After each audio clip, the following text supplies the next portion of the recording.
Hello everyone, I hope you all are doing good. आज हम बात करेंगे ट्रिपल सी यानी कोर्स ऑन कंप्यूटर कॉन्सेप्ट के लेटेस्ट रिवाइज सिलेबस की, इसके एग्ज़ाम पैटर्न की और साथ में इसका चैप्टर 1 यानी इंट्रोडक्शन टू कंप्यूटर भी हम आज स्टार्ट कर देंगे। तो चलिए शुरू करते हैं।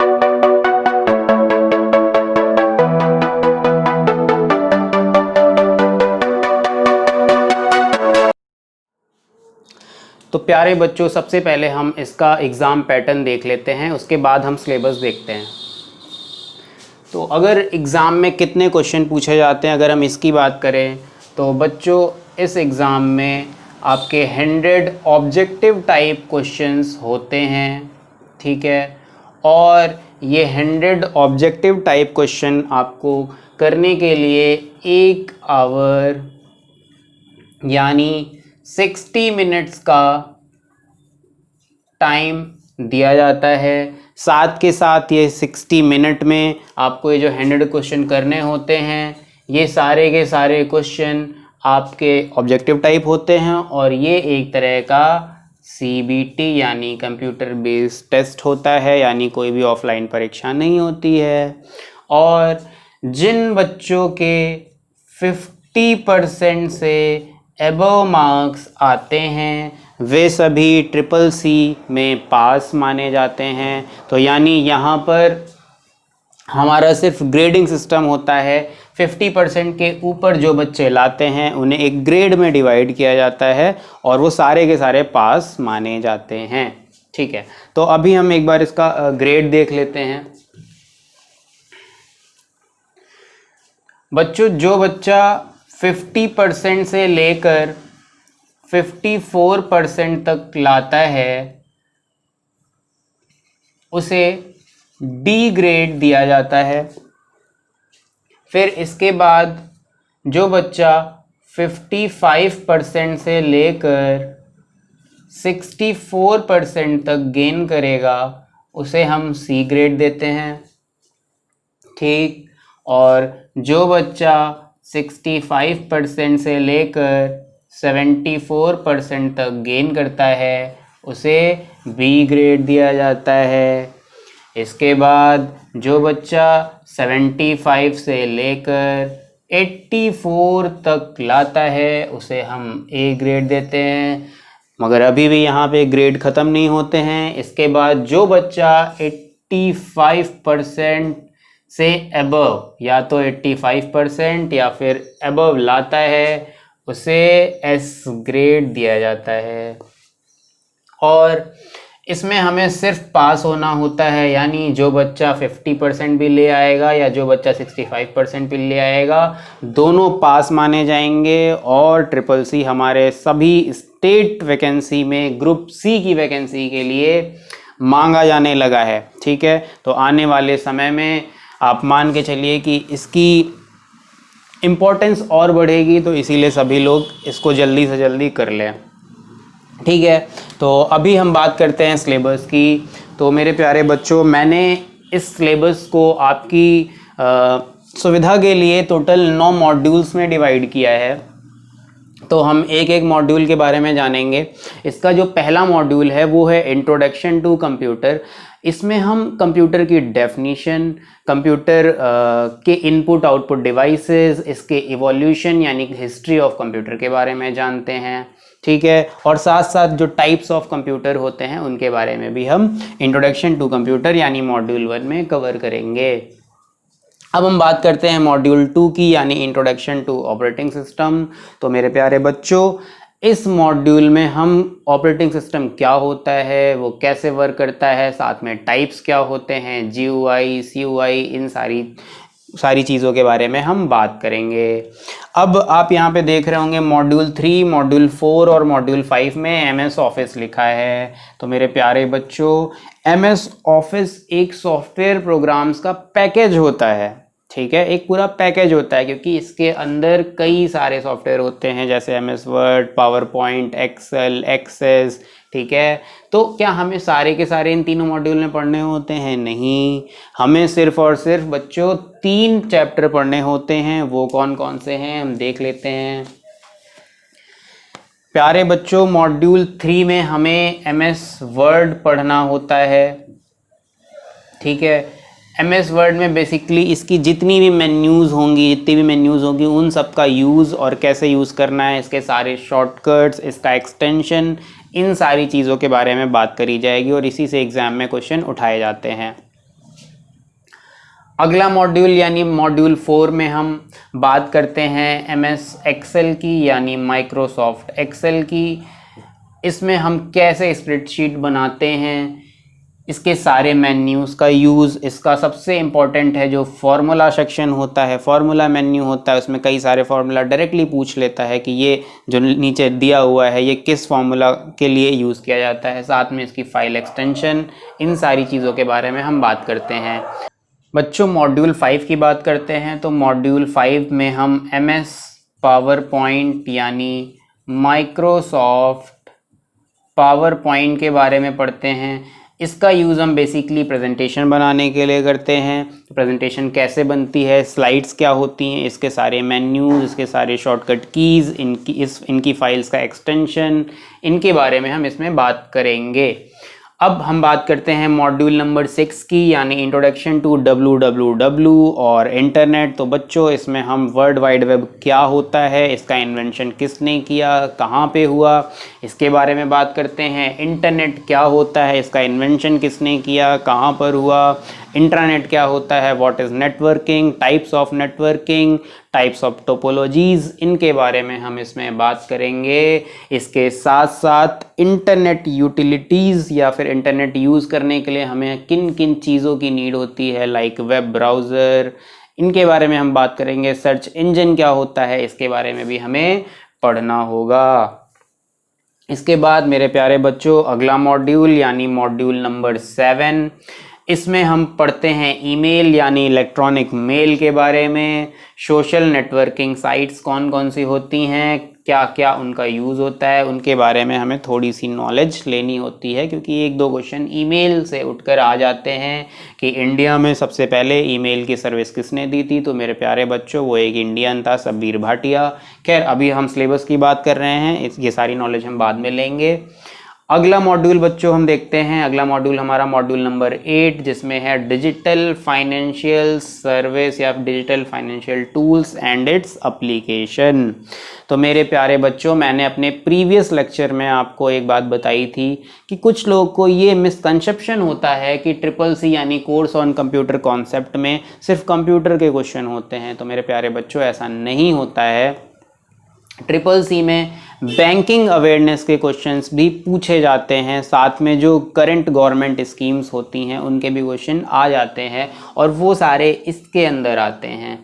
इसमें इसके साथ साथ हमें पढ़ना होता है बैंक क्या है, बैंक के साथ साथ बैंक कैसे ओपन होता है, इंटरनेट बैंकिंग क्या होती है, नेफ्ट NEFT क्या होता है, RTGS क्या होता है, इन सारी चीज़ों के बारे में भी हमें इस मॉड्यूल के अंदर पढ़ना होता है। और उसके बाद हमारा लास्ट मॉड्यूल यानी मॉड्यूल नंबर 9, इसके अंदर हम पढ़ते हैं साइबर सिक्योरिटी के बारे में। इसमें हमें ये बताया जाता है कि कैसे इंटरनेट यूज़ करते टाइम हम खुद को सिक्योर रख सकते हैं। ठीक है, इससे भी 2 से 3 क्वेश्चन उठाए जाते हैं।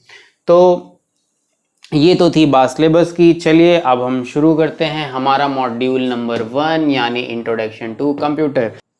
मेरे प्यारे बच्चों, इंट्रोडक्शन ऑफ कंप्यूटर में हम क्या क्या चीज़ें आज देखेंगे, हम पहले वो जान लेते हैं, फिर उसके बाद हम एक एक टॉपिक कवर करना शुरू करते हैं। तो सबसे पहले तो बच्चों, हमारा जो पहला टॉपिक होगा वो यही होगा कि कंप्यूटर होता क्या है। ठीक है, तो हम सबसे पहले जानेंगे व्हाट इज़ कंप्यूटर। और बच्चों, मेरी एक आदत है कि अगर मैं कुछ भी पढ़ाता हूँ तो सबसे पहले मैं उसकी नीड ज़रूर बताता हूँ कि वाई वी नीड। इससे होता ये है कि बच्चे पढ़ने में इंटरेस्ट लेने लगते हैं। भाई, जब तक हमें किसी चीज़ की नीड ही नहीं है तो वो काम हम क्यों करें, है ना। तो कंप्यूटर की नीड हमें क्यों हुई है वो भी हम इसके बाद जानेंगे। Why we need computer. ठीक, इसके बाद बच्चों हम बात करेंगे इवोल्यूशन ऑफ कंप्यूटर की। इवोल्यूशन मतलब इसकी जो हिस्ट्री है, कंप्यूटर की हिस्ट्री है, कंप्यूटर किसने बनाया, किस सन में बनाया, एग्ज़ाम की परिदृष्टि से जो भी इम्पोर्टेंट चीज़ें होंगी वो सारी कवर करेंगे। Evolution of computer. इसके बाद बच्चों हम बात करेंगे टाइप्स ऑफ कंप्यूटर की, यानी कंप्यूटर कितने प्रकार के होते हैं, किस किस बेसिस पे इसके कितने कितने टाइप्स होते हैं, हम उन सब की बात करेंगे।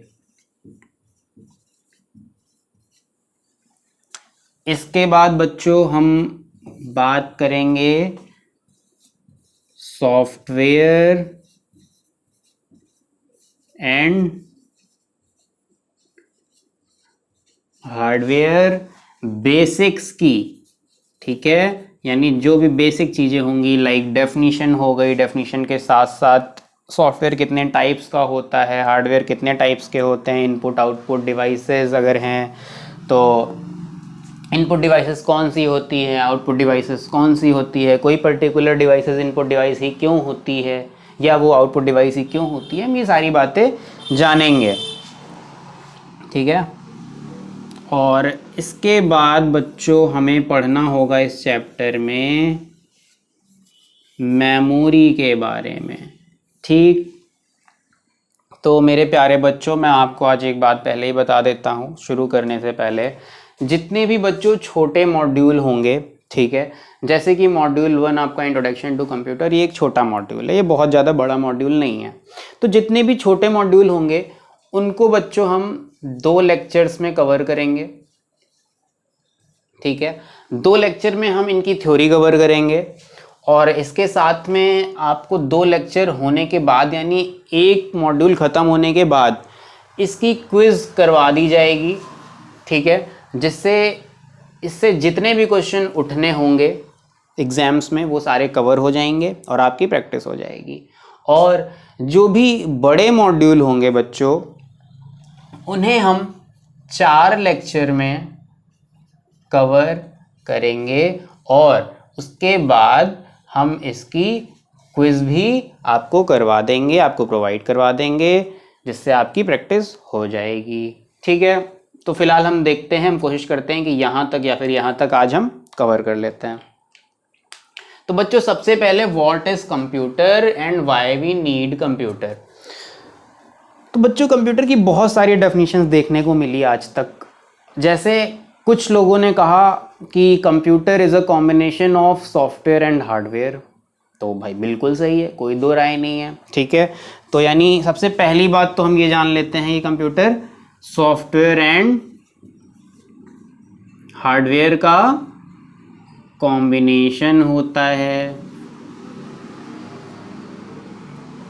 क्या होता है बच्चों कंप्यूटर? कंप्यूटर जो है सॉफ्टवेयर एंड हार्डवेयर का कॉम्बिनेशन होता है। एग्जाम में क्वेश्चन बेटा इससे कैसे आएगा? एग्जाम में ऐसे क्वेश्चन आएगा, आपको 4 स्टेटमेंट दिए रहेंगे। एक स्टेटमेंट दिए रहेगा combination of software and hardware is called computer, combination of software and input devices called computer, combination of hardware and output devices are called computer. इस तरह के आपको ऑप्शंस दिए रहेंगे, उसमें से कौन सा स्टेटमेंट सही है वो आपको टिक लगाना होगा। तो आप कौन सा ऑप्शन टिक लगाएंगे? Combination of software and hardware is known as computer.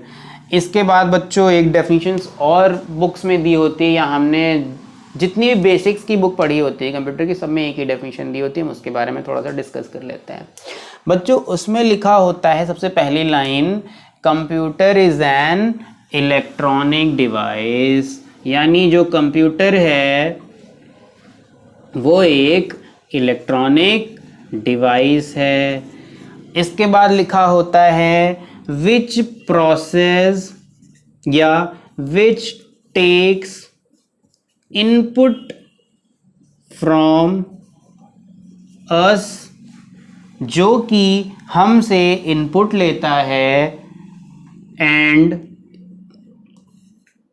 Gives us meaningful result या फिर आउटपुट। तो यानी कंप्यूटर क्या है?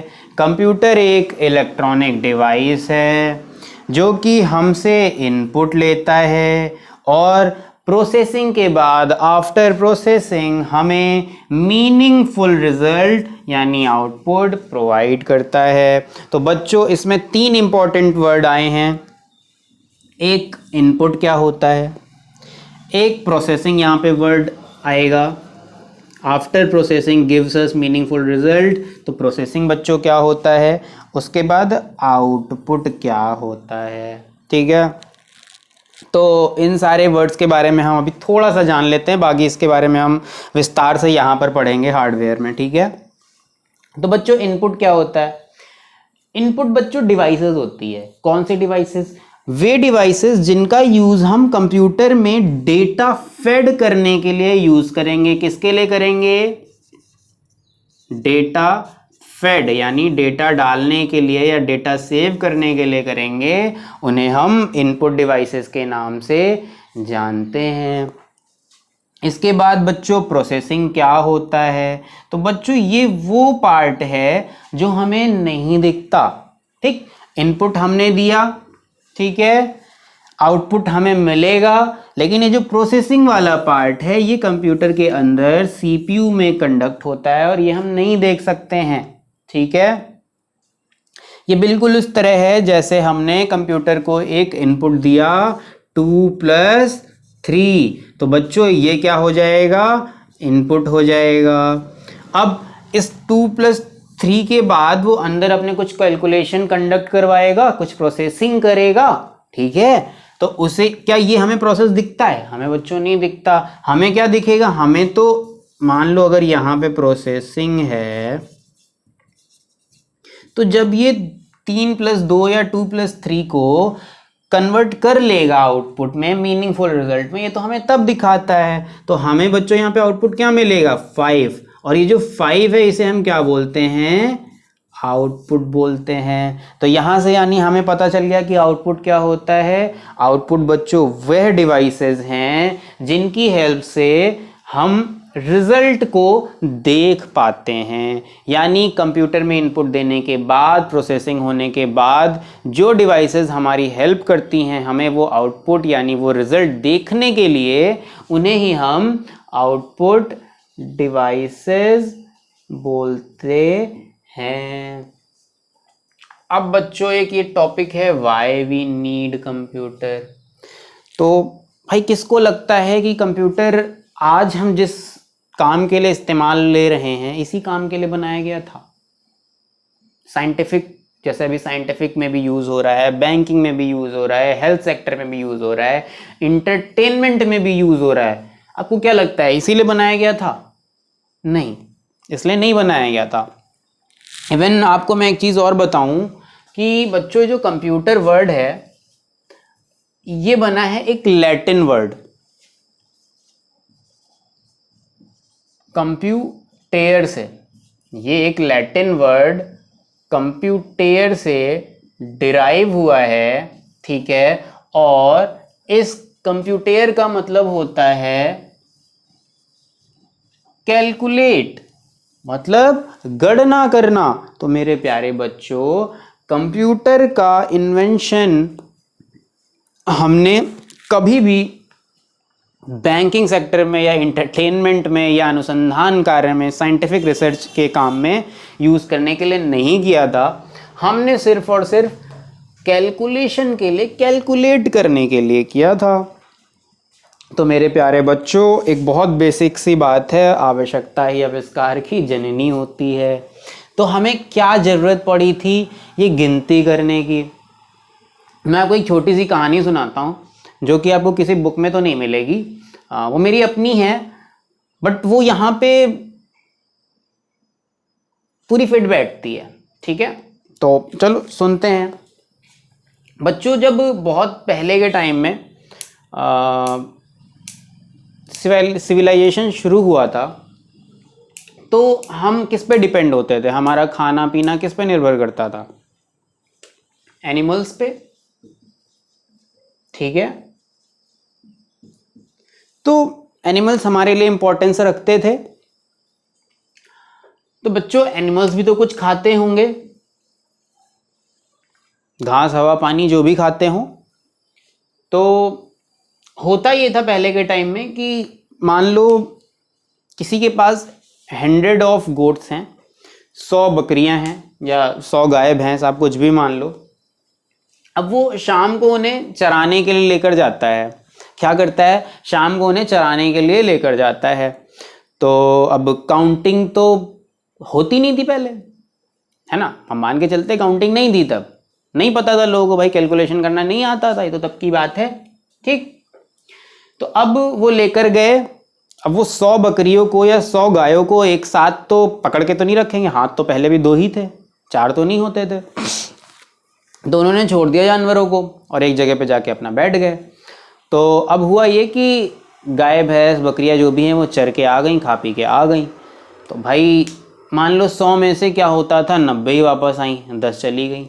अब गिनती तो थी नहीं, पता कैसे चले? पता तो बस तभी चलता था यार दिखने में कम लग रही हैं, या फिर यार लो आज तो रोज 20 लोग का खाना हो जाता था, आज 10 ही लोग का हो पाया। तो उन्हें लगा कि कुछ गड़बड़ है, समझ रहे हो? यानी जो क्वांटिटी है वो कम हो रही है। क्वांटिटी कम कैसे होती थी भाई? जंगल है, जंगल में और भी जानवर हैं, है ना, जो उन जानवरों को खा लेते थे या मार देते थे, या कई सारे ऐसे भी होते थे जो जानवर रास्ता भटक जाते थे, एक आध दो इधर उधर हो गए, ठीक है। तो उन्होंने इसका सॉल्यूशन निकाला, ठीक। तो इसका सॉल्यूशन बच्चों क्या निकाला? इसका सॉल्यूशन ये निकाला कि उन्होंने इनकी काउंटिंग शुरू करी। अब काउंटिंग कैसे शुरू करी? उन्हें काउंटिंग तो आती नहीं थी, गिनतियां तो आती नहीं थी, ठीक है। तो उन्होंने क्या किया, वो सारे जानवरों को एक साथ लेकर गए। फिर मान लो एक जानवर को उन्होंने छोड़ दिया। वो जैसे ही एक जानवर को छोड़ते थे, एक एनिमल को छोड़ते थे, वो क्या करते थे, जमीन पर एक लाइन ऐसे खींच देते थे, ठीक है। दूसरे को छोड़ा, दूसरी लाइन खींच दी, तीसरे को छोड़ा, तीसरी लाइन खींच दी, और चौथे को छोड़ा, चौथी लाइन खींच दी। इसी तरह वो जितने जानवर को छोड़ते थे उतनी लाइंस खींचते जाते थे। और जब जानवर वापस आते थे तो एक जानवर वापस आया, लाइन ऐसे काट दी, दूसरा आया, लाइन कट कर दी, तीसरा आया, लाइन कट कर दी, चौथा आया, लाइन कट कर दी। ऐसे ही करके लास्ट में जितनी लाइन रह जाती थी उनको लग जाता था कि हाँ इतनी लाइंस, मतलब इतने जानवर जो हैं हमारे। तो बच्चों इस तरीके से उन्होंने अपने जानवर कितने खोए कितने चले गए उसका पता लगाना शुरू किया। अब लेकिन इसमें एक दिक्कत थी। इसमें बच्चों दिक्कत ये आई कि मान लो उन्होंने लाइंस खींची, ठीक है, उन्होंने ऐसे 10 लाइंस मान लो खींच ली, ठीक। अब बच्चों वहां पे हवा भी चल रही है, ठीक है। हवा चली और इस पे मिट्टी पड़ गई, मान लो एक लाइन अपने आप ढक गई, है ना, या एक लाइन मिट गई। या साथ में क्या होता था, इसमें एक दिक्कत ये भी थी कि एक इंसान को इस लाइंस के पास में बैठे रहना पड़ता था, वरना पता चला वो भूल गया कि हमने लाइन खींची कहाँ थी, वो ढूंढ रहा है ऐसे ही, है ना। तो उसको यहीं पर बैठे रहना पड़ता था, यानी वो मूवमेंट अपना नहीं कर पाता था। साथ के साथ ये रिलायबल नहीं था, ये तरीका रिलायबल नहीं था काउंटिंग का। लेकिन बच्चों मैं आपको एक बात बता दूं, जो छोटा बच्चा होता है उसको सबसे पहले हम काउंटिंग कैसे सिखाते हैं? हम ऐसे ही लाइन खींच के सिखाते हैं। रीज़न पता क्या है? क्योंकि सबसे ओल्डेस्ट मेथड है काउंटिंग का, ठीक है, वो अभी भी हम फॉलो करते हैं, ठीक। अब इसके बाद बच्चों क्या हुआ, ये तरीका कारगर तो नहीं था, ठीक है, रिलायबल नहीं था, तो इसे हमने जाने दिया, हमने दूसरा तरीका ढूंढा।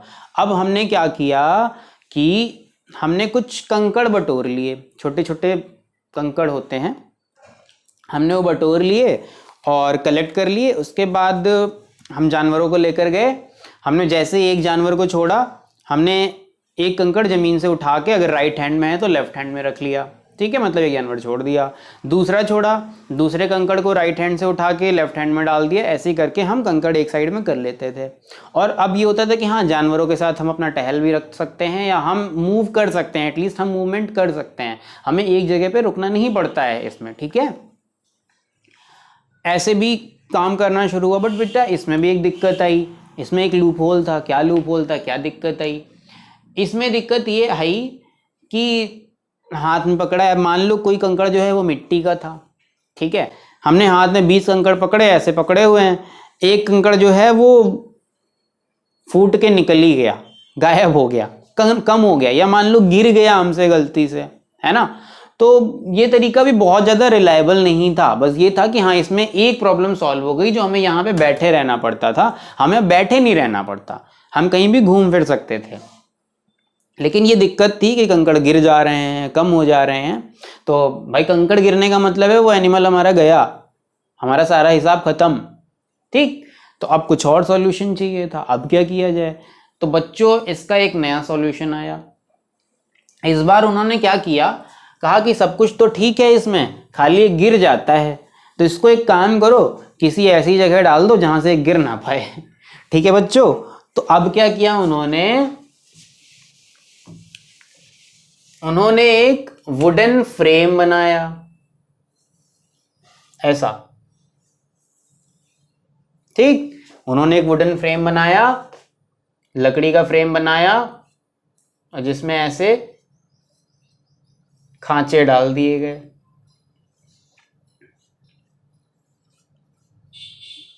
ठीक।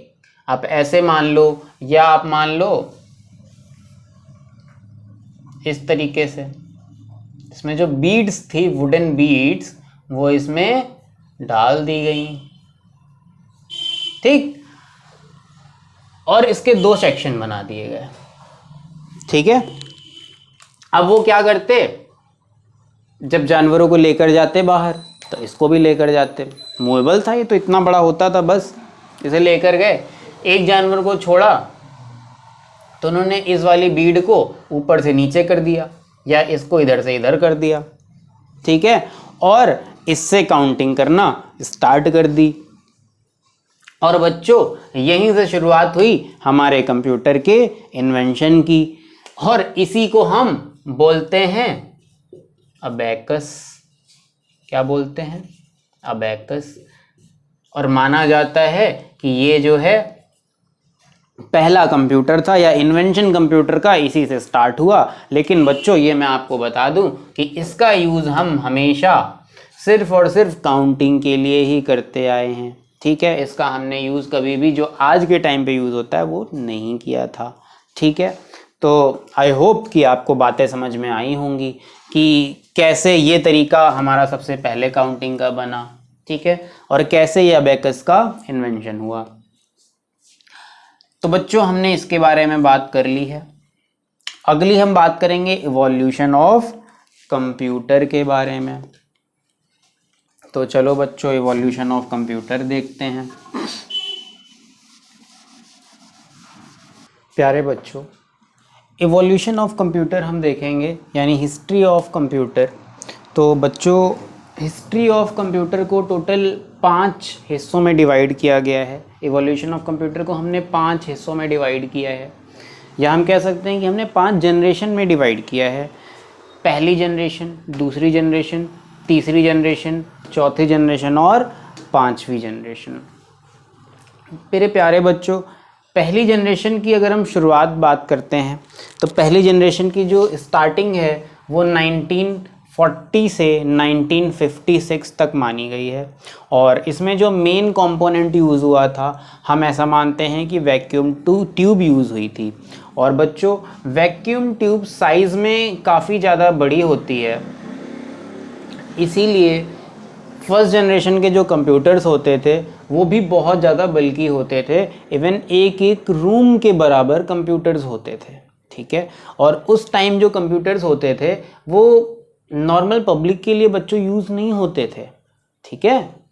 और जो मेमोरी यूज़ होती थी उस टाइम, हम मेमोरी कौन सी यूज़ करते थे? मैग्नेटिक ड्रम यूज़ करते थे। और उस टाइम के जो सिस्टम्स होते थे, जो कंप्यूटर्स होते थे, उनकी अगर हम स्पीड की बात करें तो स्पीड बच्चों लो होती थी, और अगर यूनिट बोलें तो वो मिली सेकेंड में होती थी। अब बच्चों क्वेश्चन आता है कि फर्स्ट जनरेशन में मेन कंपोनेंट कौन से यूज़ हुए थे, तो आपको क्या बताना रहेगा? सर वैक्यूम ट्यूब यूज़ हुए थे। अगला क्वेश्चन पूछ लेता है कि फर्स्ट जनरेशन ऑफ कंप्यूटर की स्पीड कितनी होती थी, तो आपको क्या लगाना रहेगा टिक, सर मिली सेकेंड होती है। अगला क्वेश्चन पूछ लेता है फर्स्ट जनरेशन से ही कि सर इसमें कौन सी लैंग्वेज यूज़ हुई थी, तो बच्चों कौन सी लैंग्वेज यूज़ हुई थी, मशीन लैंग्वेज यूज़ हुई थी। मशीन लैंग्वेज का मतलब बच्चों है बाइनरी से, ठीक है, और बाइनरी में हमें पता है कि 2 डिजिट्स होती हैं, 1 और 0, जहाँ पर 1 का मतलब होता है ऑन या फिर हाई, ठीक है, 0 का मतलब होता है ऑफ या फिर लो। खैर इसके बारे में विस्तार से हम बाद में जानेंगे, जब हम डिजिटल इलेक्ट्रॉनिक्स पढ़ते हैं हमें वहाँ पे ये बेसिकली पढ़ना होता है, या नंबर सिस्टम में हमें जानना होता है, यहाँ पे अभी हमें नीड नहीं है इसकी। अच्छा, अब हम बात करते हैं सेकेंड जनरेशन ऑफ कंप्यूटर्स की। तो बच्चों इसकी शुरुआत कब से मानी गई है, इसकी शुरुआत मानी गई है 1957 से 1963 तक। अब अगला क्वेश्चन पूछता है कि सेकेंड जनरेशन ऑफ कंप्यूटर में मेन कंपोनेंट कौन से यूज हुए थे, तो हम क्या बताएंगे कि sir second generation of computer में मेन कंपोनेंट ट्रांजिस्टर यूज हुए थे, ठीक है। फिर पूछता है कि सर इसकी स्पीड कितनी थी, तो इसकी स्पीड बच्चों किस में थी, किस यूनिट में थी, माइक्रो सेकेंड में थी। अब पूछ लेता है असेंबली लैंग्वेज का यूज किस जनरेशन ऑफ कंप्यूटर में किया गया था, तो हमें बच्चों क्या बताना होगा, sir second generation of computer में असेंबली लैंग्वेज का यूज हुआ था, ठीक है। या फिर इसी क्वेश्चन को ऐसे पूछ लेगा कि sir second generation of computer में कौन सी लैंग्वेज यूज हुई थी, तो हम बच्चों क्या बताएंगे, sir second generation of computer में असेंबली लैंग्वेज यूज हुई थी। अब बच्चों बात करें अगर हम थर्ड जनरेशन ऑफ कंप्यूटर की, तो इसकी शुरुआत मानी गई है 1964 से 1971 तक, ठीक है। इसमें बच्चों मेन कंपोनेंट कौन सा यूज़ हुआ था, इसमें मेन कंपोनेंट आईसी यानी इंटीग्रेटेड सर्किट यूज़ हुआ था, ठीक है। और इसमें बच्चों मेमोरी कौन सी यूज़ हुई थी, मेमोरी बच्चों इसमें मैग्नेटिक मेमोरी को हमने एज आ मेन स्टोरेज यूज़ करना शुरू कर दिया था। ध्यान दीजिएगा बच्चों इस बात पे, हमने देखो यहाँ पे भी मैग्नेटिक कोर मेमोरी यूज़ करी थी और यहाँ पे भी मैग्नेटिक कोर मेमोरी यूज़ करी है, लेकिन हमने सेकेंड जनरेशन ऑफ कंप्यूटर में मैग्नेटिक कोर मेमोरी को एज आ मेन मेमोरी यूज़ नहीं किया था। लेकिन थर्ड जनरेशन ऑफ कंप्यूटर में हमने मैग्नेटिक मेमोरी को as a main memory use करना शुरू कर दिया था। अब बच्चों क्वेश्चन पूछता है कि थर्ड जनरेशन ऑफ कंप्यूटर में मेन कंपोनेंट कौन सा इस्तेमाल हुआ था, तो आपको क्या बताना रहेगा, सर इसमें इंटीग्रेटेड सर्किट यानी आईसीज यूज़ हुई थी। फिर से क्वेश्चन पूछता है कि थर्ड जनरेशन ऑफ कंप्यूटर की स्पीड की यूनिट क्या है, तो आपको बच्चों क्या बताना रहेगा, सर इसकी स्पीड की यूनिट नैनो सेकेंड्स थी। फिर बच्चों एक क्वेश्चन और आता है बहुत इंपॉर्टेंट और बहुत बार आया है ट्रिपल सी के एग्जाम्स में और पूछा ही जाता रहता है। क्वेश्चन पूछता है कि हाई लेवल लैंग्वेज या फिर लिखा होता है HLL, तो बच्चों बहुत सारे लोग HLL नहीं समझ पाते हैं। बच्चों HLL अगर कहीं भी लिखा है तो उसका मतलब है हाई लेवल लैंग्वेज, ठीक है। पूछता है हाई लेवल लैंग्वेज का यूज़ किस जनरेशन से स्टार्ट हुआ था, तो बच्चों आप क्या बताओगे कि सर हाई लेवल लैंग्वेज का यूज़ थर्ड जनरेशन से स्टार्ट हुआ था। और हाई लेवल लैंग्वेज का एग्जांपल क्या है बच्चों, फोर्ट्रॉन और कोबोल। फोर्ट्रॉन मतलब क्या होता है, इसके फुल फॉर्म्स भी आते हैं, मैं काम करूंगा सारे जितनी भी लैंग्वेज हैं, जैसे लोगो, बेसिक मतलब beginners, all purpose, symbolic, instruction code, Fortran मतलब फार्मूला ट्रांसलेशन। तो इन सब के फुल फॉर्म्स की एक पीपीटी बना के एक PDF बना के आपको प्रोवाइड कर दूंगा, ठीक है। अब अगली जनरेशन की बच्चों यानी चौथी जनरेशन की अगर हम बात करें तो इसका जो ईयर है वो माना जाता है कि 1972 से प्रेजेंट का मतलब अभी हम जो कंप्यूटर यूज़ कर रहे हैं अपने लिए वो फोर्थ जनरेशन वाले ही यूज़ कर रहे हैं, क्योंकि हमारे कंप्यूटर में बच्चों प्रोसेसर ही लगा होता है, माइक्रो प्रोसेसर ही लगा होता है। ठीक है, तो इसका जो मेन कंपोनेंट है वो कौन सा आ गया बच्चों? आईसी की जगह किसने ले ली? माइक्रो प्रोसेसर ने ले ली बच्चों। हाँ, एक बात और मैं आपको बता दूं, माइक्रो प्रोसेसर को वीएलएसआई भी बोलते हैं। वीएलएसआई का फुल फॉर्म होता है बच्चों very large scale integration. ICs को एलएसआई भी बोलते हैं, जिसका फुल फॉर्म होता है लार्ज स्केल इंटीग्रेशन। अब बच्चों बात करते हैं कि फोर्थ जनरेशन ऑफ कंप्यूटर में हमने जो मेमोरी यूज़ करी थी वो कौन सी थी? तो बच्चों इसमें हमने सेमीकंडक्टर मेमोरीज यूज़ करना शुरू कर दिया था। अब क्वेश्चन पूछा जाएगा कि किस जनरेशन में माइक्रो प्रोसेसर यूज़ हुआ था, तो आप क्या बताओगे? फोर्थ जनरेशन में यूज़ हुआ था। क्वेश्चन पूछ लेता है कि प्रेजेंट टाइम में हम कौन सी जनरेशन के कंप्यूटर यूज़ कर रहे हैं, तो हम बच्चों फोर्थ जनरेशन के कंप्यूटर यूज़ कर रहे हैं। वो अगर स्पेशल पर्पस पूछ लेता है, ठीक है, अगर वो पूछ लेता है कि साइंटिफिक चीज़ों के लिए, ठीक है, तो साइंटिफिक चीज़ों के लिए रोबोटिक्स वगैरह भी हम यूज़ कर रहे हैं, जो कि आपका फिफ्थ जनरेशन ऑफ कंप्यूटर में आता है। ठीक है, लेकिन अगर वो सिर्फ बाय डिफ़ॉल्ट इतना लिखता है कि कौन से कंप्यूटर, किस जनरेशन के कंप्यूटर हम अभी इस्तेमाल में ले रहे हैं, तो हमें हमेशा फोर्थ जनरेशन ऑफ कंप्यूटर पे टिक लगाना होगा। अब क्वेश्चन वो पूछ लेगा कि which type of memory used in fourth generation of computer, तो हम बच्चों क्या बताएंगे? सेमीकंडक्टर। अब हमसे अगर स्पीड की बात करता है कि फोर्थ जनरेशन ऑफ कंप्यूटर में स्पीड की यूनिट बच्चों क्या है, तो वो पिको सेकेंड है। ठीक है, अब पूछ लेता है लैंग्वेज, तो बच्चों लैंग्वेज अभी भी हाई लेवल लैंग्वेज ही यूज़ होती है, मतलब फोर्थ जनरेशन में भी हाई लेवल लैंग्वेज ही है। इसीलिए क्वेश्चन बहुत ज़्यादा पूछा जाता है, क्योंकि थर्ड जनरेशन में भी HLL है और फोर्थ जनरेशन में भी HLL है। इसीलिए पूछता है कि हाई लेवल लैंग्वेज की स्टार्ट कब हुई थी, तो वहाँ पे आपको कंफ्यूज नहीं होना है। बहुत सारे बच्चे फोर्थ लगा देते हैं, सेकेंड लगा देते हैं, बट नहीं, यूज़ होना जो है वो थर्ड जनरेशन में हुआ था। ठीक, अब बच्चों बात करते हैं फिफ्थ जनरेशन की, तो बच्चों फिफ्थ जनरेशन यानी प्रेजेंट से लेकर बियॉन्ड, मतलब अभी से लेकर आगे तक, हमें नहीं पता कब तक, ठीक है, फिफ्थ जनरेशन माना जाता है। और फिफ्थ जनरेशन में हम ULSI मतलब अल्ट्रा लार्ज स्केल इंटीग्रेशन, या फिर हम कह सकते हैं आर्टिफिशियल इंटेलिजेंस यूज़ करेंगे या कर रहे हैं। इसमें हम बेसिकली इसका यूज़ हम रोबोटिक्स वगैरह में करते हैं, रोबोट्स वगैरह बनाने के लिए करते हैं। मेमोरी की बच्चों अगर बात करें तो इसमें हम ऑप्टिकल डिस्क यूज़ कर रहे हैं। स्पीड बच्चों इसकी मेंशन नहीं होती है, क्योंकि अभी तो ये प्रेजेंट से लेकर बियॉन्ड तक है, तो हमें नहीं पता इसकी स्पीड अभी और कितनी बढ़ जाएगी। ठीक है, तो अभी इसकी स्पीड का मेजरमेंट कुछ भी नहीं होता है हमारे पास। और अगर लैंग्वेज की बात करें तो बच्चों एक बात बताओ, रोबोट कौन सी लैंग्वेज बोलता है? ऑफ कोर्स हम उसे आर्टिफिशियल इंटेलिजेंस पे वर्क करवा रहे हैं, इसका मतलब वो नेचुरल लैंग्वेज बोलेगा। ठीक है, तो यहाँ पर हमेशा याद रखेंगे कि हम नेचुरल लैंग्वेज यूज़ करेंगे फिफ्थ जनरेशन में। तो अगर अब वो पूछ लेता है, वो दो क्वेश्चन फिफ्थ जनरेशन से उठाता है, एक तो मेन पार्ट कौन सा यूज़ होगा या किस पे वर्क करेंगे, ये तो आपको याद रखना है ULSI ultra large scale integration, या फिर आर्टिफिशियल इंटेलिजेंस पे फिफ्थ जनरेशन के सारे कंप्यूटर्स वर्क करेंगे।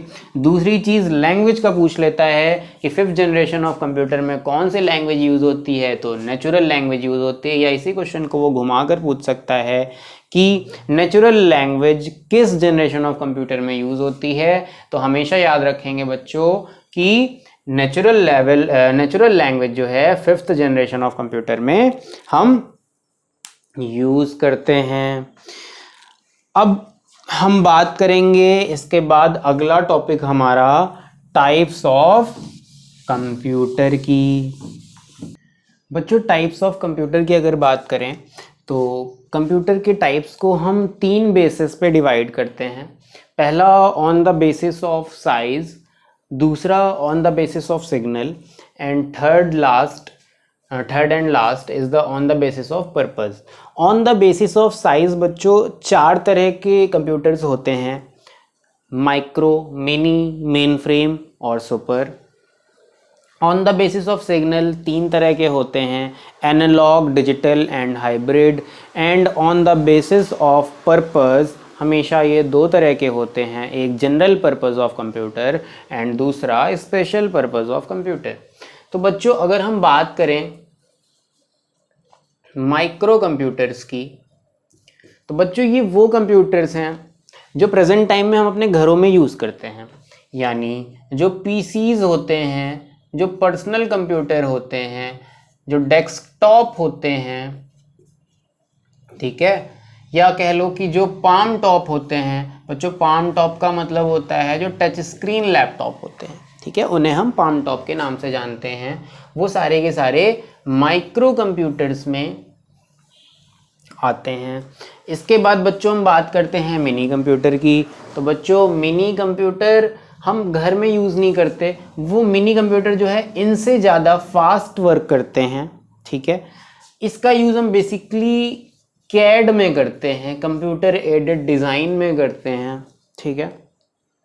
इसके बाद बच्चों अगर हम मेन फ्रेम कंप्यूटर की बात करें, तो मेन फ्रेम कंप्यूटर बच्चों मेमोरी में हाई होता है, यानी इस कंप्यूटर की जो मेमोरी है वो काफ़ी ज़्यादा होती है, और इसका यूज़ भी हम जनरल पर्पस के लिए बिल्कुल भी नहीं करते हैं, ठीक है। अब अगर हम बात करेंगे बच्चों सुपर कंप्यूटर की, तो सुपर कंप्यूटर तो एकदम स्पेशल टाइप्स ऑफ कंप्यूटर हैं। इनका यूज़ हम हमेशा साइंटिफिक एंड रिसर्च पर्पस से ही करते आए हैं।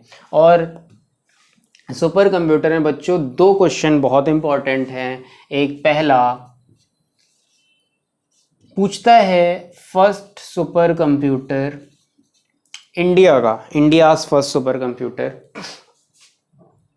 ठीक है, याद रखेंगे बच्चों, इंडिया का फर्स्ट सुपर कंप्यूटर, उसका नाम पूछ लेता है, तो उसका नाम क्या है, उसका नाम परम है, ठीक। और बच्चों ये पुणे में इंट्रोड्यूस करवाया गया था, ठीक है। एक क्वेश्चन बच्चों और पूछता है, वो थोड़ा सा लेटेस्ट है, अभी 2018 में 2018 में फास्टेस्ट सुपर कंप्यूटर बना है, वो भी बच्चों इंडिया का, इंडिया की बात हो रही है, और ट्रिपल सी में मोस्टली यही दो क्वेश्चंस आते हैं, ठीक है। इंडिया का फास्टेस्ट सुपर कंप्यूटर 2018 में अभी आया है, 2018 के अकॉर्डिंग है, जिसका बच्चों नाम क्या है, प्रत्यूष, ठीक है। तो सब लोग इसका नाम जरूर याद रखेंगे। अगली बच्चों देखते हैं on the basis of signal, यानी कंप्यूटर में जो इनपुट सिग्नल दिया जाता है उसके अकॉर्डिंग हमारे कंप्यूटर कितने टाइप्स के होते हैं। तो बच्चों 3 टाइप्स के होते हैं, एनालॉग, डिजिटल और हाइब्रिड। जो एनालॉग कंप्यूटर्स होता है ये बच्चों कंटिन्यूअस इनपुट सिग्नल लेता है, ठीक है। अगर एनालॉग सिग्नल की बात करें तो एनालॉग सिग्नल बच्चों ऐसा होता है, ठीक है, यहाँ पे 0 होता है, यहाँ पे पीक होता है, ठीक है, यहाँ पे 0 और यहाँ पे नेगेटिव में पीक, ये नेगेटिव का पीक है और ये पॉजिटिव का पीक है, ठीक है। ये होता है एनालॉग सिग्नल, और एनालॉग कंप्यूटर हमेशा कंटिन्यूअस सिग्नल पे वर्क करता है, ठीक है। और अब हम बात करें अगर डिजिटल कंप्यूटर की, तो डिजिटल कंप्यूटर बच्चों हमेशा सिर्फ 2 वैल्यू पे काम करता है, और ये हमें कह सकते हो स्पेशल टाइप्स ऑफ वैल्यूज़ दे सकता है। स्पेशल टाइप्स या मतलब कह लो कि ज़्यादा बाइफरकेट करके दे सकता है। जैसे कि जो एनालॉग स्पीडोमीटर होते थे बच्चों, वो मान लो ऐसे हैं, ठीक है। अब यहाँ पे ये सब वैल्यूज़ हैं छोटी छोटी mm में, ठीक है। तो इसमें अगर यहाँ पे वैल्यू होगी 1.235, ठीक है, तो एनालॉग कंप्यूटर आपको ये वैल्यू बच्चों नहीं शो कर पाएगा, या कह सकते हो आप इसमें देख भी नहीं पाओगे, शो भी नहीं करता वो, ठीक है। बट डिजिटल कंप्यूटर में ऐसा नहीं होता। जो डिजिटल कंप्यूटर होंगे उनमें आप ये वैल्यू भी इजीली देख सकते हैं, ठीक है। अगर बच्चों सिग्नल की बात करें डिजिटल के, तो डिजिटल का सिग्नल बच्चों कैसा होता है, ऐसा होगा, ठीक है। यहाँ पे बच्चों यहाँ पे ये 1 होगा और ये 0 ठीक है, ये हम देख लेंगे। इसका बच्चों यूज़ कहाँ होता है डिजिटल का, तो अभी आज के टाइम पे हम जितने भी स्पीडोमीटर देखेंगे हमारे सारे के सारे बच्चों कौन से होते हैं, डिजिटल ही होते हैं, ठीक है। और अगर हम हाइब्रिड की बात करें तो हाइब्रिड जो कंप्यूटर होते हैं वो बेसिकली हमारे एनालॉग प्लस डिजिटल को कंबाइन करके बनाए जाते हैं, और इसका सबसे ज़्यादा हम यूज़ करते हैं, आपने हॉस्पिटल्स में एक मशीन देखी होगी बच्चों, ECG, इलेक्ट्रोकार्डियोग्राम या इलेक्ट्रोकार्डियोग्राफी, ECG।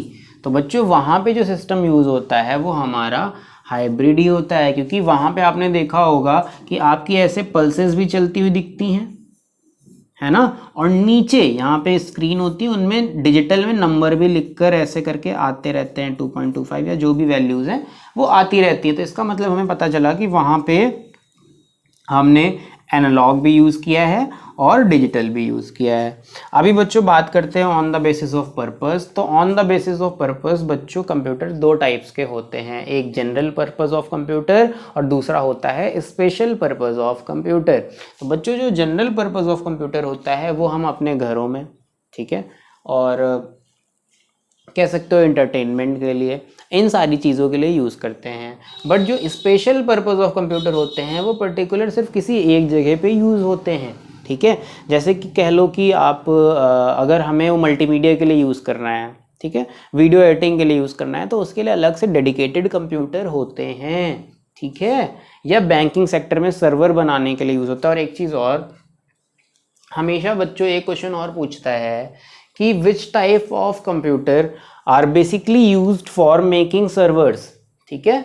तो बच्चों हमेशा मिनी कंप्यूटर को सर्वर बनाने के लिए यूज़ करते हैं। अगर आपसे कंप्यूटर ये एग्ज़ाम में पूछता है, क्वेश्चन उठाता है कि which type of computer used for making servers, तो हमेशा उसका आंसर हम क्या देंगे बच्चों, मिनी कंप्यूटर, ठीक है। तो आई होप आपको इतना समझ में आ गया होगा। हमारा बच्चों अभी इस चैप्टर में 2 टॉपिक और रह गया है। वो 2 टॉपिक कौन कौन सा है आप वो देख लो पहले। हमारा अभी एक टॉपिक तो रह गया है बच्चों, सॉफ्टवेयर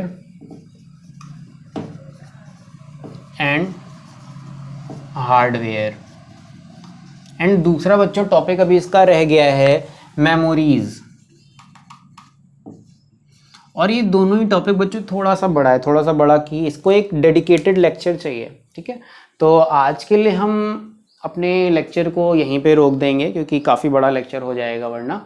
और फिर अगले लेक्चर में हम software and hardware and memories, या कह सकते हैं जो मॉड्यूल 1 था इंट्रोडक्शन ऑफ कंप्यूटर, इसके बचे हुए जितने भी टॉपिक्स हैं वो सारे के सारे टॉपिक्स कवर कर लेंगे। साथ में जो इसके इम्पॉर्टेंट क्वेश्चंस बनेंगे उसे भी हम डिस्कस कर लेंगे। और उसके बाद जो अगला हमारा लेक्चर आएगा वो हमारा मॉड्यूल 2 यानी operating system, introduction of operating system का होगा। आज के लिए इतना ही, thank you. Every single day